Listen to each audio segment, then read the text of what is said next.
Patay ang isang tindero ng balut nang araruhin ito ng truck at iba pang mga sasakyan sa isang pantalan sa bayan ng San Remigio, Northern Cebu Province. Kinilala ang biktima na si Jenny Mandado, 44 anyos, at ang suspect na si Arsenio Lawan, 38 anyos.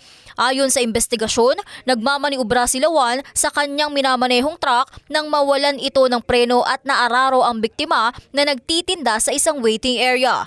Kaagad naman siyang humingi ng saklolo na mapahinto ang truck, ngunit hindi rin ito napigilan. Agad na dumaos-dos pababa ang truck kung saan natamaan ng isang elf truck, isang SUV, dalawang motorsiklo bago tuluyang sumalpok sa terminal building kung saan nakapwesto ang tindera. Dinala pa sa ospital ang biktima, ngunit idineklara rin itong patay. Samantala, nasa kustodiya na ng pulisya ang suspect na nahaharap sa kasong reckless imprudence resulting in homicide and multiple damage to property.